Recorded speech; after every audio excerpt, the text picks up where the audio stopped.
ಎಲ್ಲ ಸಂಘಟನೆಗಳಿಗೆ ಮಾರ್ಗದರ್ಶಕರು ಕೂಡ ಆಗಿರ್ತಕ್ಕಂತಹ KS ನಾಗರಾಜ್ ಅವರು ತಮ್ಮ ನುಡಿ ನಮ್ಮನ್ನು ಸಲ್ಲಿಸಬೇಕಂತ ಹೇಳಿ ಅವರಲ್ಲಿ ಕೇಳ್ಕೊತಾರೆ.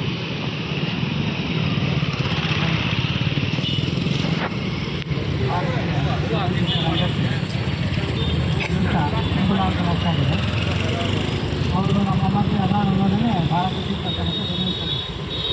ಅವ್ರು ಜೀವಂತ ಅದಾರಲ್ಲ ಅದೇ ನಮಗೆ ಖುಷಿ. ಆದರೆ ಇವತ್ತು ಯಾಕೆ ಯಾರು ನಿರೀಕ್ಷೆ ಮಾಡಿರಲಿಲ್ಲ. ಇದು ಭಗವಂತನ ಇತಿಹಾಸ ನಾವು ತಿಳ್ಕೊಂಡಿದ್ವಿ. 1977ರಲ್ಲಿ ನಮಗೆ ಬೆಂಗಳೂರು ಹೋಗುವಂಥ ಒಂದು ಅವಕಾಶ ಇತ್ತು.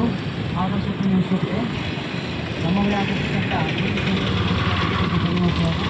ನಾನು ಬಾಲ ಗಾಯಕ ಆವಾಗ ಇದು ಬಸವರಾಜ ಜಾನಪದ ಜಾನಪದವರು ಪ್ರಾಕ್ಟೀಸ್ ಮಾಡ್ತಿದ್ರು ಅವಾಗಷ್ಟೇ. ಈ ಜಾನಪದನ ಹಾಡನ್ನು ಬಿಟ್ಟು ಆಡಬೇಕು. ಯಾರು ಗಾಯಕಿಯರು ಇವರು ಜಾನಪದನ ಬಿಟ್ಟು ಆಡಬೇಕು. ಬಿಟ್ಟು ಆಡೋದು ಆವಾಗಿನ ಕಾಲದಲ್ಲಿ ಯಾಕೆ ಬರ್ತೀವಿ ನಾವು ದಾವಣಗೆರೆ ಶಾಲಾ ಅಂತ ಮಾತು ಮಾತಾಡೋದು ಇದರಿಂದ ಅವಾಗ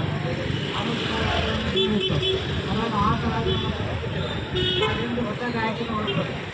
ಯಾವಾಗಲೂ ನಾವೀಗ ಹೊಸ ಗಾಯಕರು ಇರುತ್ತೆ ಅಂತ ಅವ್ರನ್ನ ಹೊರಡ್ಬೇಕು. ಆವಾಗಿನ ಮುಂದೆ 2 ಸಲ ಪ್ರಾಕ್ಟೀಸ್ ಆಗಬೇಕು. ಅದು ಹೊಸ ಗಾಯಕ ಆಗಬೇಕು. ಇಂಥ ಹಾಡನ್ನು ಸೆಲೆಕ್ಟ್ ಮಾಡ್ಕೊಂಡು ಮಾಡ್ಕೊಳ್ತಿದ್ವಿ. ನಮಗೆ ಅವಕಾಶ ಸಿಗ್ತಂದರೆ ಬೆಂಗಳೂರು ಆಗೋದ್ರಿಂದ ನಾನು ಹೋಗಿದ್ದು ಮಾರ್ಚ್ 14 ಅವಕಾಶ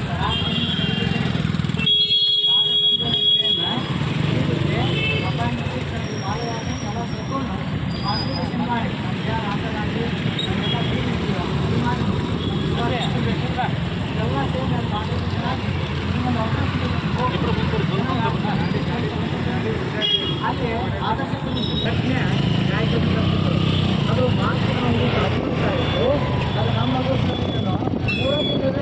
ಇವ್ರಿಗೆಷ್ಟು ಅಂದರೆ ಅಲ್ಲಿ ಒಂದು ಸಬ್ಜೆಕ್ಟ್ ಇದೆ. ಕಾವ್ಯ ಗಾನಮನ ಅಂತಾರೆ. ಸಬ್ಜೆಕ್ಟ್ ಕಾವ್ಯ ಗಾನನ ವಿಶೇಷ ಕಾವ್ಯ ಗಾನ ನಮನ ಮನನ ನಮನ ಕಾರ್ಯಕ್ರಮಕ್ಕೆ ಅದೇ ತಾನೇ 80 ಮಾಡ್ಬೋದು. ಅದಕ್ಕಿಂತ ಮುಂಚೆ ಅದೇ ಭಾಗ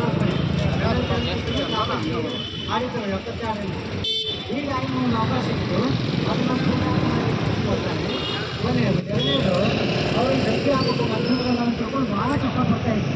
ಇತ್ತೀಚಿನ ಆಂತರಿಕವಾಗಿ ನಾವು ಮಾಡಿದ್ದು